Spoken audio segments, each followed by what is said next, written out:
नमस्कार साथियों, मैं हूं आपका दोस्त एंड होस्ट सूरज शर्मा। आपको पढ़ा रहा था रीजनिंग, और रीजनिंग के अंदर अपन ने पिछला चैप्टर जो किया था वो किया था अपन ने काउंटिंग कैलेंडर किया था। कैलेंडर अपन ने पूरी तरह से खत्म कर लिया था। दोस्तों आज शुरुआत करने वाले हैं, एक नए अध्याय की शुरुआत करने वाले हैं। नए अध्याय के अंदर अपन जो पढ़ने वाले हैं वो तो मैं आपको बताऊंगा ही सही कि क्या पढ़ने वाले हैं, लेकिन पढ़ने से पहले नया चैप्टर, अगर आपने अभी तक मेरी पिछली क्लासेस नहीं देखी है तो आप उनको यूट्यूब चैनल पर जाकर विजिट कर सकते हैं। और ऐप पर पढ़ने वाले मेरे जितने भी विद्यार्थी हैं, अगर अभी तक उन्होंने मेरी पिछली क्लासेस को नहीं देखा है तो वो भी मेरी पिछली क्लासेस को जाकर विजिट कर सकते हैं। तो मैं बात कर रहा था कैलेंडर की। ये तो अपना टॉपिक जो था पिछली वाली क्लासेज में ख़त्म हो चुका था। और आप अगर मेरे साथ कर रहे हैं तैयारी किसी भी एग्ज़ाम के लिए, किसी भी गवर्नमेंट एग्ज़ाम के लिए, चाहे वो एनटीपीसी हो, चाहे ग्रुप डी हो, चाहे एसएससी हो, चाहे रेलवे हो, कोई सा भी एग्ज़ाम हो, अगर आप अपनी तैयारी को बनाना चाहते हैं और बेहतर, तो उसके लिए आपको करना क्या होगा, डीजी क्लासेज ऐप पर जाकर टेस्ट 1 सब्सक्राइब करना होगा। दोस्तों टेस्ट 1 आपको डीजी क्लासेज ऐप पर मिल जाएगा और उसकी जो प्राइस रखी गई है 99 रुपीज़ रखी गई है, और उसकी जो वैधता होगी दोस्तों 1 ईयर की उसकी वैधता होती है। तो ये तो सारी कोर्स से रिलेटेड या तैयारी से रिलेटेड इन्फॉर्मेशन मैंने आपको दे दी। अब आगे चलते हैं। आगे आज पढ़ने क्या वाले हैं? आज दोस्तों पढ़ने वाले हैं अपन सिटिंग अरेंजमेंट। सिटिंग अरेंजमेंट पढ़ने वाले हैं। इसके पहले अपन ने पढ़ चुके थे रैंकिंग टेस्ट। रैंकिंग टेस्ट के बाद अपन आज शुरुआत करेंगे सिटिंग अरेंजमेंट की। सिटिंग अरेंजमेंट देखो रैंकिंग टेस्ट से कुछ मिलता जुलता है। तो सिटिंग अरेंजमेंट शुरू करने से पहले इसमें क्वेश्चन किस किस टाइप से पूछे जाते हैं देखो मैं आपको बता देता हूँ। इसमें क्वेश्चन पूछने का जो तरीका होता है, चाहे रेक्टेंगल हो, चाहे स्क्वायर हो, चाहे सर्कल हो, चाहे अपनी एक रो हो, उसमें क्या किया जाता है, 4 या 5, 6 या 7 व्यक्तियों को बिठाया जाता है। कुछ इस प्रकार से अरेंज करना है, प्रॉब्लम को सोल्व करना है और अपने आंसर अपने को फाइंड आउट करते हैं। तो देखो इसमें जो तरीका होता है क्वेश्चन पूछने का, सबसे पहले तो आप टॉपिक डालेंगे आज का नया टॉपिक होने वाला है अपना, वो होने वाला है सिटिंग अरेंजमेंट, कि किस प्रकार से अपन सिटिंग अरेंजमेंट करेंगे दिए गए व्यक्तियों का। तो सबसे पहले इसको हिंदी में बोलते हैं बैठक व्यवस्था।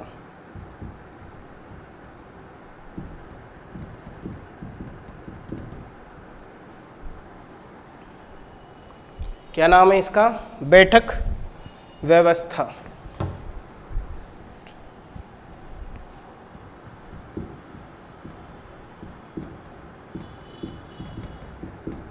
इस बैठक व्यवस्था के अंदर जो क्वेश्चन पूछ सकता है या कौन कौन से टॉपिक अपन कवर करने वाले हैं, पहले उनको देख लेते हैं कि कौन कौन से टॉपिक अपन इसके अंदर कवर करने वाले हैं। इसके अंदर जो टॉपिक कवर करने वाले हैं, सबसे पहले करेंगे पंक्ति संबंधित समस्या।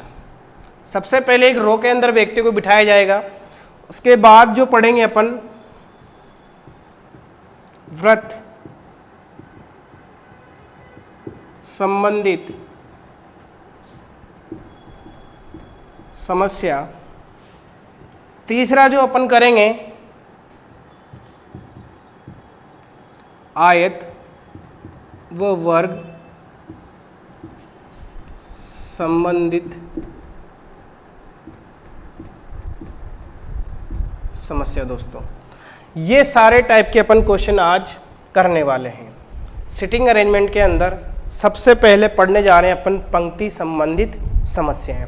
देखो इसको करने के लिए आपको जो नॉलेज होनी चाहिए, डायरेक्शन के बारे में अच्छे से नॉलेज होनी चाहिए कि पंक्ति के अंदर अगर आप व्यक्ति को बिठा रहे हैं तो सबसे पहले खास बात यह आपको ध्यान रखनी होगी कि दिए गए व्यक्तियों का चेहरा आपको पता होना चाहिए। वो किधर देख रहे हैं, वो पूर्व में है, पश्चिम में है, उत्तर में है कि दक्षिण में है। क्लियर? अगर आपको पंक्ति के अंदर कुछ भी नहीं दे या कुछ भी नहीं बोले तो उन व्यक्तियों का चेहरा हमेशा आपको जो लेना है, हमेशा उत्तर दिशा की ओर लेना है। उत्तर दिशा की ओर मान के आप क्वेश्चन को करेंगे, इजीली क्वेश्चन सॉल्व हो जाएगा। तो सबसे पहले आइएगा करेंगे क्वेश्चन पंक्ति संबंधित समस्याएं। कौन सा कर रहे हैं? सबसे पहले टाइप नंबर पहला कर रहे हैं अपन पंक्ति संबंधित समस्याएं।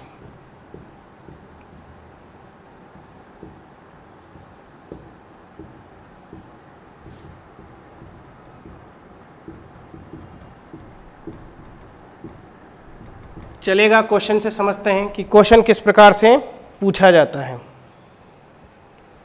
तो लिखेगा क्वेश्चन APRX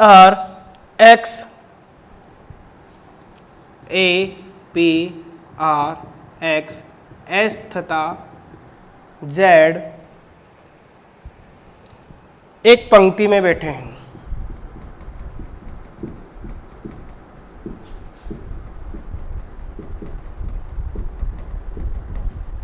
कौन लोग हैं? APRX S तथा Z एक पंक्ति में बैठे हैं। उनमें से S तथा Z बीच में हैं। उनमें से S तथा Z बीच में है। उसके बाद A तथा P सिरों पर हैं। A तथा P सिरों पर हैं। R A के बाएं ओर बैठा है। R A के बाएं ओर बैठा है। तो P के दाएं कौन बैठा है? तो P के दाएं कौन बैठा है? दोस्तों ये अपना प्रश्न था। प्रश्न आपने देखा होगा, ये प्रश्न दिख रहा होगा आपको यहाँ पर बोर्ड पर। प्रश्न है APRX S तथा Z एक पंक्ति में बैठे हैं। उनमें से S तथा Z बीच में है। A तथा P सिरों पर हैं। R A के बाएं ओर बैठा है। R जो है A के बाएं ओर बैठा है, तो P के दाएं कौन बैठा है, ये अपने को निकालना है। दोस्तों ये अपना जो क्वेश्चन है एक रो या एक पंक्ति से संबंधित प्रश्न है। इस प्रश्न को करने के लिए आप क्या करेंगे? अभी आपको कुछ नहीं बोला है कि व्यक्तियों का चेहरा कौन सी दिशा में है। अगर आपसे नहीं बोला जाए कि व्यक्तियों का चेहरा कौन सी दिशा में है, तो आप क्या करेंगे? उन सभी व्यक्तियों का चेहरा किधर मानेंगे? उत्तर दिशा की ओर मानेंगे। सबसे पहले तो काउंट कीजिए कितने व्यक्ति हैं। दोस्तों यहाँ 6 व्यक्ति हैं। कितने व्यक्ति हैं? 6। तो 6 व्यक्ति कैसे बैठ सकते हैं? मैं ले रहा हूँ इनको उत्तर की ओर। 2 3 4 5 और ये कितने व्यक्ति हैं दोस्तों? 6 व्यक्ति। इन 6 व्यक्तियों को यहाँ से अरेंज करना है। पहले तो देखिए A तथा P सिरों पर हैं। सिरों का मतलब एंड की ओर है A तथा P। तो A यहाँ भी हो सकता है और P यहाँ हो सकता है। एक कंडीशन कौन सी हो सकती है कि P यहाँ भी हो सकता है और A यहाँ भी हो सकता है। अभी कोई कंफर्म थोड़ी है कि A यहीं होगा या P यहीं होगा। आगे पढ़िएगा। आगे है R A के बाएं ओर बैठा है। R जो है A के बाएं ओर बैठा है, तो A का बायां किधर होगा? मेरा बायां हमेशा याद रखिए, आपके स्वयं का बायां दिए गए व्यक्ति का बायां होता है और आपके स्वयं का दायां दिए गए व्यक्ति का दायां होता है। ये बात आप नोटिस करिएगा। तो यहां से आपको अगली लाइन देखेगा, क्लियर हो जाएगा अगली लाइन से कि R A के बाएं ओर बैठा है। अगर आपने A को यहां बैठा रखा है तो R इधर नहीं आ सकता, तो नीचे वाली कंडीशन तो रॉन्ग हो गई, तो ऊपर वाली कंडीशन बिल्कुल सही मानी जाएगी। तो कंडीशन कौन सी लेके चलेंगे? कंडीशन लेके चलेंगे ऊपर वाली, यानी कि A यहां बैठा है और P यहां बैठा है। उसके बाद आगे चलेगा R A के बाएं, तो R कहां बैठेगा? यहां बैठेगा। R A के बाएं, R A का बायां कहाँ होगा? यहीं होगा R। उसके बाद में S तथा Z बीच में बैठे हैं। S तथा Z बीच में बैठे हैं। S यहाँ भी बैठ सकता है और Z यहाँ भी बैठ सकता है। बीच में बैठे हैं, बिल्कुल बीच में। S तथा Z बीच में बैठे हैं, लेकिन बैठने का क्रम उल्टा भी तो हो सकता है इनका। ये Z और S से ऐसे भी बैठ सकते हैं, बिल्कुल जी बैठ सकते हैं।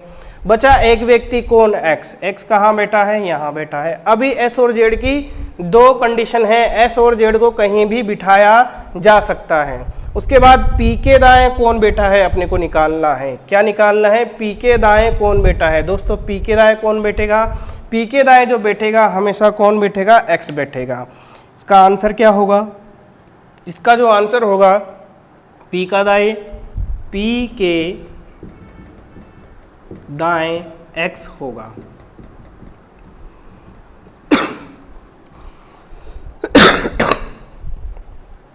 ये क्या हो जाएगा, दिए गए अपने क्वेश्चन का आंसर हो जाएगा। दोस्तों एक क्वेश्चन की प्रैक्टिस और करते हैं। पंक्ति से रिलेटेड एक क्वेश्चन और करते हैं।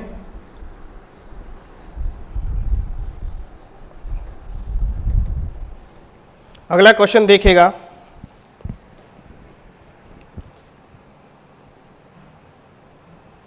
एक बेंच पर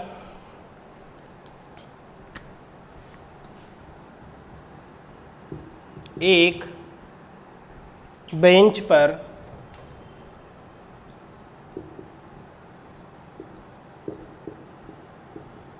पांच लड़कियां बैठी हैं। पांच लड़कियां कौन? P Q R S T। पांच लड़कियां कौन हैं? P Q R S T है। बेंच पर पांच लड़कियां बैठी है। यहां से आगे चलेगा, P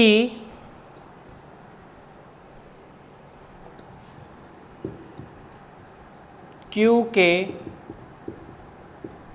दाएं, P Q के दाएं तथा R के बाईं ओर है। P Q के दाएं तथा R के बाईं ओर है और P बाईं ओर अंतिम छोर पर है। P बाईं ओर अंतिम छोर पर है तथा R के तथा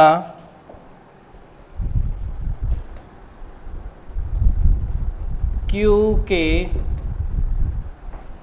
दाएं तीसरी T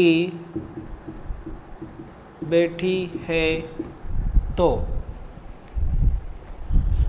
S के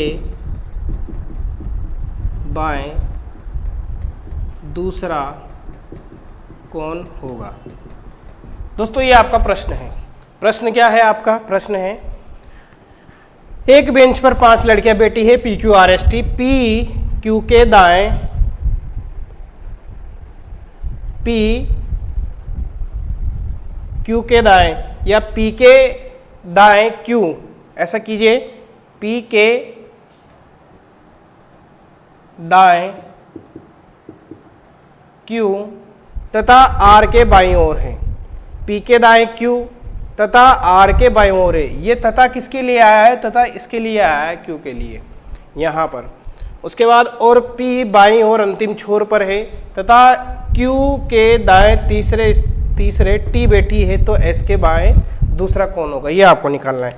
तो सबसे पहले अगर आपको कुछ नहीं दिया तो सबसे पहले आप क्या करेंगे, एक पंक्ति बनाएंगे और सभी का चेहरा किधर होगा? सभी का चेहरा जो होगा दोस्तों उत्तर दिशा की ओर होगा। उत्तर दिशा की ओर सबका चेहरा है। सबसे पहले बिठाते हैं P को बोला गया है बाईं और अंतिम छोर पर है, सबसे बाईं इधर होता है तो यहाँ P बैठेगा।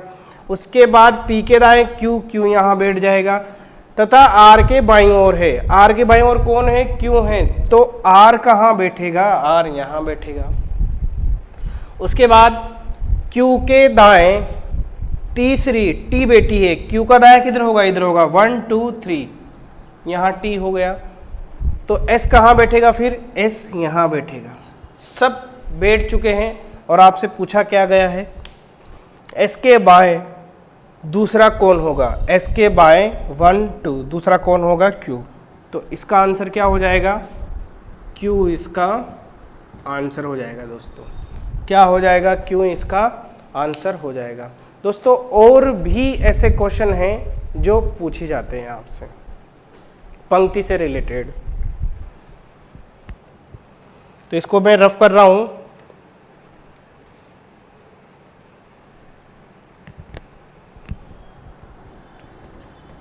एक दो क्वेश्चन और कर लेते हैं पंक्ति से रिलेटेड।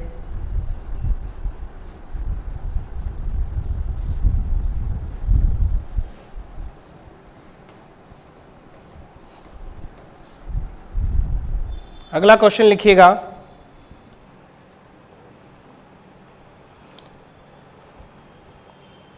सात मित्र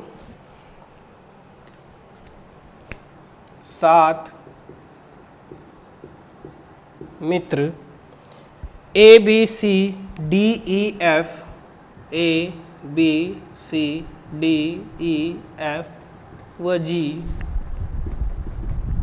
उत्तर की ओर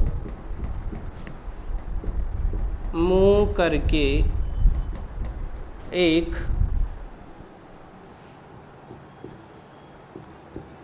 सरल पंक्ति में खड़े हैं। सात व्यक्ति A B C D E F G एक सरल पंक्ति में उत्तर की ओर मुंह करके खड़े हैं। जी पंक्ति के बाएं सिरे से तीसरे है। जी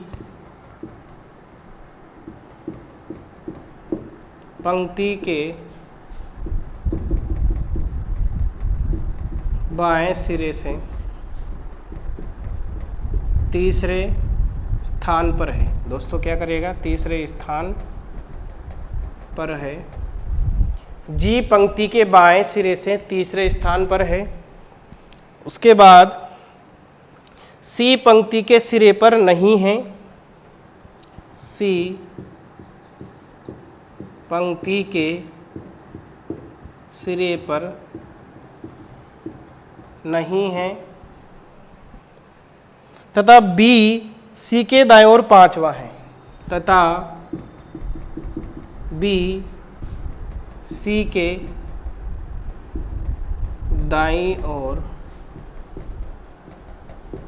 पांचवा है। तथा बी सी के दाईं ओर पांचवा है। ए डी के बाईं ओर दूसरा है। ए डी के बाईं ओर दूसरा है। एफ पंक्ति के सिरे पर नहीं है। एफ पंक्ति के सिरे पर नहीं है।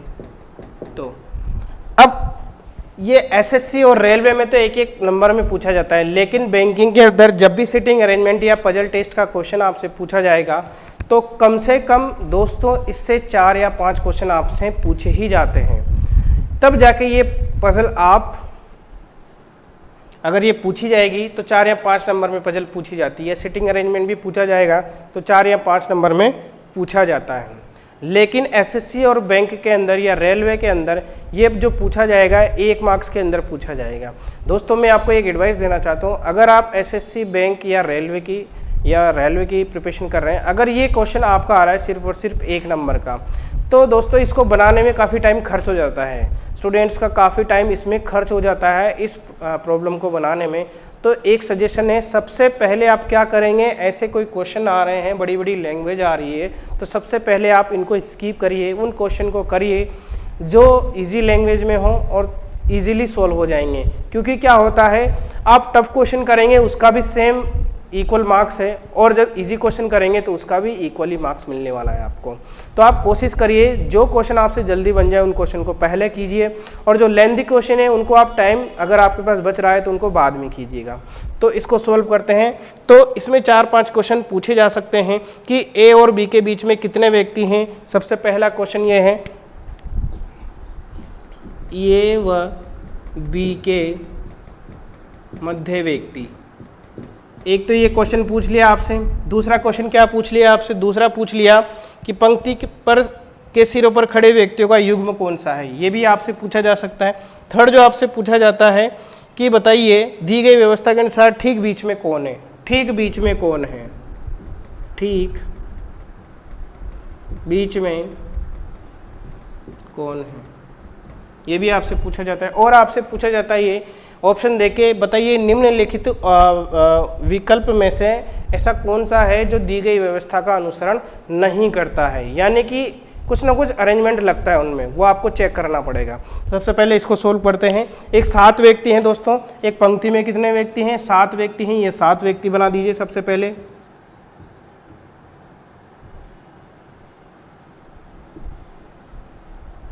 ये 7 व्यक्ति हो गए अपने, 3 और 4 7। अभी पता नहीं है कौन कहाँ है, सीक्वेंस अपने को पता नहीं, सीक्वेंस तो अब पता लगाना है अपने को। तो सबसे पहले देखिए उत्तर की ओर मुंह करके एक सरल पंक्ति में खड़े हैं। जी पंक्ति के बाएं सिरे से तीसरे स्थान पर है। जी जो है पंक्ति के बाएं सिरे से तीसरे स्थान पर है, बाएं सिरे से यानी इधर से तीसरे स्थान पर है। तो यहाँ से भी हो सकता है बाएं सिरे से, इधर से भी हो सकता है तीसरे स्थान पर। चलो बनाते हैं। तो जी कहाँ हो सकता है, बाएं सिरे से तीसरे स्थान पर है। जी के लिए क्या बोला है, तीसरा है, ठीक है। जी पंक्ति के बाएं सिरे से तीसरा है, तीसरे स्थान पर है बाएं सिरे से। तो बाएं 1 2 3, तो जी कहाँ बैठ सकता है, यहाँ बैठ सकता है। अभी फिलहाल के लिए चेक करते हैं, बाएं सिरे से तीसरे स्थान पर है। उसके बाद सी पंक्ति के सिरे पर नहीं है दोस्तों, सी यहाँ भी नहीं आएगा, सी यहाँ भी नहीं आएगा, बिल्कुल आगे चलेगा। तथा बी सी के दाएं ओर पांचवा है। बी जो है सी के दाएं ओर कहाँ है, पांचवा है। अब सी को यहाँ बिठा देंगे तो पांचवा, तो बी तो आएगा ही नहीं इधर। सी को यहाँ बिठा देंगे तो पांचवा 1 2 3 4 5 बिल्कुल आ सकता है। तो बी कहाँ आएगा, और पांचवा कौन है, जो बी है सी के, तो सी बनेगा यहाँ, और बी 1 2 3 4 5 बी कहाँ आ जाएगा, यहाँ आ जाएगा। उसके बाद 3 व्यक्ति बैठ चुके हैं अपने। अब आगे चलेगा, ए डी के बाएं ओर दूसरा है। ए जो है डी के बाएं ओर दूसरा है, तो ए यहाँ, डी यहाँ नहीं आएगा। डी कहाँ आ सकता है, यहाँ आ सकता है बिल्कुल। डी, ए जो है डी के बाएं ओर दूसरा है, तो 1 और 2 ए यहाँ आ जाएगा। उसके बाद एफ पंक्ति के सिरे पर नहीं है। एफ पंक्ति के सिरे पर नहीं है, तो कहाँ आएगा एफ, एफ यहाँ आएगा। और बचा एक व्यक्ति दोस्तों, एक व्यक्ति अपना बचा हुआ है। कौन सा बचा हुआ है, ए बी सी डी ई, ई बचा हुआ है दोस्तों। तो ई कहाँ आ जाएगा, यहाँ आ जाएगा। ये अपना पूरा अरेंजमेंट हो चुका है। 7 लोगों को एक पंक्ति में बिठाने का जो ऑर्डर होता है वो इस प्रकार से बैठेंगे। देखो एक बार से और पढ़ते हैं इसको। जी पंक्ति के बाएं सिरे से 30 स्थान पर है, तो जी का ये इसका लेफ्ट होता है दोस्तों। इधर से हमेशा लेफ्ट और इधर से हमेशा राइट होता है। जो अपना राइट होता है वही पंक्ति का राइट होता है, जो अपना लेफ्ट होता है वही पंक्ति का लेफ्ट होता है। पहला आपको क्या दिया गया था, पहला दिया गया था जी जो है पंक्ति के बाएं सिरे से तीसरा है, तो 1 2 3 यहाँ कौन बैठेगा, जी बैठेगा। उसके बाद आपसे बोला गया कि सी किसी भी पंक्ति के सिरे पर नहीं है, तो सी ना तो लास्ट में आएगा, ना सी ना फर्स्ट में आएगा। उसके बाद आपसे बोला गया था कि जो बी है वो सी के दाएं 5वें स्थान पर है, तो सबसे पहले किसको बिठाना पड़ेगा, सी को बिठाना पड़ेगा। अगर आप सी को यहाँ बिठाते तो 1 2 3 4 यहाँ तो आगे निकल जाता बी, तो सी को कहाँ इधर बिठाना पड़ेगा, तो 5वां बी आ गया। उसके बाद आपसे बोला गया था कि ए जो है डी के बाएं दूसरा है, ए जो है डी के बाएं दूसरा है, आपने कर लिया। उसके बाद आपसे बोला गया था कि एफ को सिरे पर नहीं बिठाना। जब एफ को सिरे पर नहीं बिठाना तो एफ के लिए एक ही जगह बचती है दोस्तों, कौन सी, ये वाली। और एक बच गया ई, ई को कहाँ बैठा देंगे, यहाँ बैठा देंगे दोस्तों। तो ई बैठ गए यहाँ, ए बैठ गए। अब लगाइए प्रश्नों के उत्तर। पहला प्रश्न क्या पूछा गया था आपसे, ए व बी के मध्य व्यक्ति बताओ। ए व बी के मध्य व्यक्ति कितने हैं, 2 व्यक्ति। तो पहले का आंसर आ जाएगा 2 व्यक्ति। अगर आपसे पूछा जाए कि कौन कौन है, तो कौन कौन है ए व बी के मध्य, एफ व डी।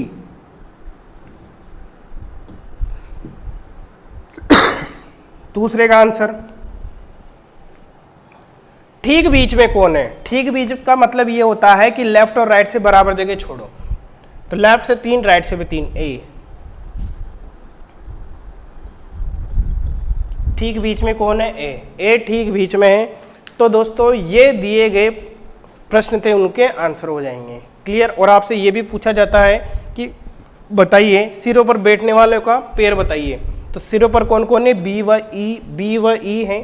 उसके बाद आपसे ग्रुप में देके पूछ सकते हैं कि बताइए कौन सा ऐसा युग्म है जो दिए गए विकल्प को फॉलो नहीं करेगा। तो इस टाइप के क्वेश्चन भी आपसे इस पंक्ति में पूछे जा सकते हैं दोस्तों। ये एक पंक्ति है, आपसे 2 पंक्ति वाले क्वेश्चन भी पूछे जा सकते हैं कि डबल पंक्ति दे दें, आपसे आमने सामने बिठा दें, कैसे भी करके आपको क्वेश्चन पूछा जा सकता है पंक्ति से। तो आपको उसके लिए तैयार रहना होगा कि किस किस टाइप से क्वेश्चन पूछे जाएंगे पंक्ति से। तो दोस्तों ये था पंक्ति से रिलेटेड क्वेश्चन। अब आगे पढ़ने वाले हैं अपन सर्कल से रिलेटेड क्वेश्चन, यानी वृत्त से संबंधित प्रश्न। एक क्वेश्चन करते हैं वृत्त से संबंधित प्रश्न, और बाद में कल इसका क्या करेंगे, अपन पूरा खत्म कर देंगे सिटिंग अरेंजमेंट को।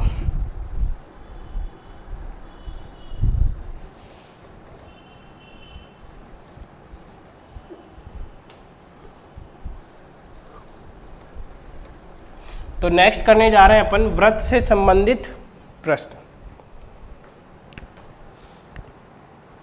टाइप नंबर दूसरा है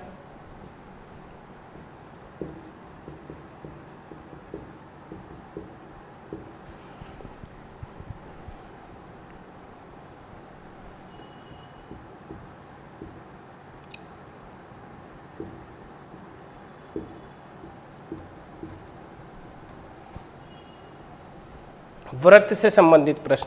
दोस्तों क्वेश्चन से शुरुआत करते हैं इसकी कि क्वेश्चन किस प्रकार से आएगा। देखिए क्वेश्चन लिखिएगा,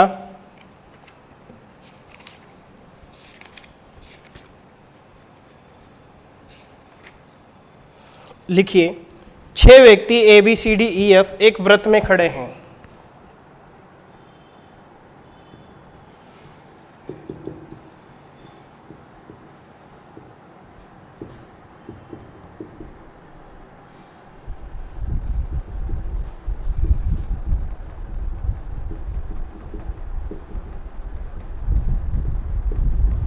छह व्यक्ति A B C D E F एक व्रत में खड़े हैं। बी डी व सी के मध्य में है। बी डी व सी के बीच में है। बी डी व सी के बीच में है। ए ई व सी के मध्य में है।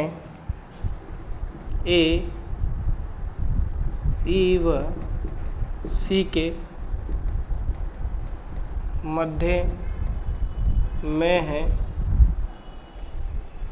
ए ई व सी के मध्य में एफ डी के दाएं तरफ है। एफ डी के दाएं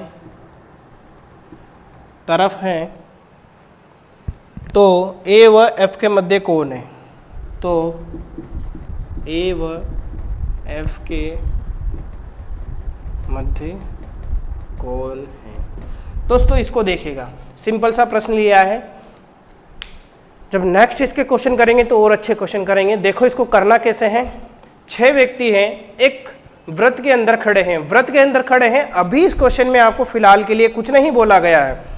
आपको ये नहीं बोला गया है कि इस क्वेश्चन में जो 6 व्यक्ति खड़े हैं उनका मुंह जो है या उनका जो माउथ जो है वो कौन सी डायरेक्शन में है। अभी आपसे ना तो साउथ बोला है, ना नॉर्थ बोला है, ना ईस्ट बोला है, ना कुछ बोला है, ना अंदर की ओर बोला है, ना बाहर की ओर बोला है। जब भी आपसे अगर आप सर्कल के क्वेश्चन बना रहे हैं, अगर आपको उनका मुख नहीं दें कि उनका मुंह जो होगा कौन सी डायरेक्शन में होगा, तो दोस्तों आपको करना क्या है, उसके लिए आपको उनका मुख हमेशा अंदर की ओर ही लेना है। केंद्र की ओर ही उनका क्या लेना है, मुख लेना है सर्कल के अंदर। अगर आप सर्कल वाले क्वेश्चन बना रहे हैं, अगर आपको उनका चेहरा नहीं दिया है कि चेहरा अंदर की ओर है कि बाहर की ओर है, तो उनका चेहरा हमेशा आप कहाँ लेंगे? उनका चेहरा आप हमेशा दोस्तों अंदर की ओर ही लेंगे। तो देखिएगा, इसको बनाते हैं। एक सर्कल है और सर्कल के अंदर कितने व्यक्ति हैं? ये इसका सेंटर है। सबका मुख कहाँ है? अंदर की ओर है। 6 व्यक्ति हैं दोस्तों, ये 6 व्यक्ति हैं और 6 का मुख कहाँ है? अंदर की ओर है। इंफॉर्मेशन को पढ़ते हैं। चलो, बी डी व सी के बीच में है, कहाँ भी हो सकता है। बी ए ई व सी के मध्य में है, कहीं भी हो सकता है। लेकिन जो मैं सबसे पहले बनाऊंगा इसको ये वाली लाइन से बनाऊंगा। कैसे बनाऊंगा? एफ डी के दाएं तरफ है, तो एफ जो है डी के दाएं तरफ है, तो सबसे पहले किसको बिठाऊंगा? हमेशा सेकंड पर्सन को बिठाना चाहिए। कौन से पर्सन को? सेकंड पर्सन को। डी के दाएं, तो सबसे पहले मैंने डी को बिठाया। डी के दाएं कौन है? एफ है। चलो एफ को बिठा दिया। उसके बाद आपसे क्या पूछा? उसके बाद आपसे पूछा कि ए ई व सी के मध्य में है। जो ए है, ए व सी के मध्य में, तो ए तो यहाँ नहीं आएगा। ए यहाँ आ सकता है कि ए भी यहाँ नहीं आएगा, तो ए कहाँ आएगा? ए जो आएगा आपका, ए यहाँ आएगा। ए जो है ई व सी के मध्य में। अब ई यहाँ भी हो सकता है और ई यहाँ भी हो सकता है, अभी कुछ कंफर्म नहीं है। बी डी व सी के मध्य में है। जो बी है, देखो कंफर्म हो गया। बी जो है डी व सी के मध्य में है, तो सी कहाँ आएगा दोस्तों? सी कंफर्म यहीं आएगा। सी कहाँ आएगा? सी यहाँ आएगा और ई यहाँ आएगा। बिल्कुल, ये बन गई अपनी प्रॉब्लम बी डी व सी के मध्य में है, ए सी व ई के मध्य में है, एफ डी के दाएं तरफ है, एफ डी के दाएं तरफ है। यानी कि मेरा जो दायां होगा वही इसका दायां होगा, मेरा जो लेफ्ट होगा इसका ही लेफ्ट होगा। प्रश्न में आपसे क्या पूछा गया है? प्रश्न में आपसे पूछा गया है ए व एफ के मध्य कौन है। दोस्तों ए व एफ के मध्य देखो, ए व एफ के मध्य देखो कौन है। वैसे तो इसका आंसर इधर से भी दिया जा सकता है, B D C, B D C ये तीनों भी एफ ओ एफ के मध्य बोले जाएंगे, लेकिन आपको जो डिपेंड करता है आंसर वो ऑप्शन पर डिपेंड करता है। अगर आपको ऑप्शन में ये दें तो ये आंसर करना, अगर ई दे तो ई आंसर करना। अभी फिलहाल के लिए जिसका आंसर होगा वो क्या होगा? ई। ए व एफ के मध्य, ए व एफ के मध्य अगर वो बोले एंटी क्लॉकवाइज डायरेक्शन में और वो बोले क्लॉकवाइज डायरेक्शन में तो इसका आंसर चेंज हो जाएगा दोस्तों। ए व एफ के मध्य कौन है? ई है। ये इसका क्या हो जाएगा? इसका आंसर हो जाएगा। तो दोस्तों आज के लिए अपन इतना ही रखते हैं। कल इसका क्या करेंगे? सेकंड पार्ट करेंगे। सेकंड पार्ट करेंगे तो अपन क्या करेंगे? सर्कल के और क्वेश्चन करेंगे और वर्ग और आयत वाले क्वेश्चन भी करेंगे। दोस्तों कल अपना एक चैप्टर पूरा फिनिश हो जाएगा। दोस्तों आज के लिए सिर्फ इतना ही रखेंगे अपन। और दोस्तों एक और बात आपको मैं बताना चाहता हूँ, आपके ग्रुप डी के एग्ज़ाम शुरू होने वाले हैं। आपके जो आरआरसी जो वैकेंसी निकली थी 2019 के, उसके जो फर्स्ट फेज के जो एग्ज़ाम है दोस्तों वो 17 से 25 अगस्त के अंदर स्टार्ट होने वाले हैं। अगर आपने अभी तक तैयारी शुरू करना नहीं स्टार्ट किया है तो आप लग जाइए बिल्कुल। ये जो दिन बचे हुए हैं आपके काफ़ी अच्छे दिन बचे हुए हैं, आप इनमें मेहनत करिए और ग्रुप सी का एग्ज़ाम या ग्रुप डी का एग्ज़ाम आप निकाल सकते हैं। दोस्तों जो क्लास की जो ख़त्म करने वाले हैं क्लास को अपन एक मोटिवेशनल कोट के साथ ख़त्म करने वाले हैं। और आज का जो मोटिवेशनल कोट रहने वाला है वो क्या रहने वाला है? दोस्तों जो अपनी जीत और हार होती है वो अपनी सोच पर निर्भर करती है। अपनी जीत और जो हार होती है वो अपनी सोच पर निर्भर करती है। अगर मान लो तो हार है और ठान लो तो जीत है। तो आपको क्या करना है? मानना नहीं है, आपको ठानना है। ठान के चलना है बिल्कुल, आपको जीत के साथ ही अपनी तैयारी को निरंतर आगे बढ़ाए रखना है। तो दोस्तों बस आज की क्लास में इतना ही था। मिलते हैं आपसे कल वाली क्लास में, तब तक के लिए सी यू।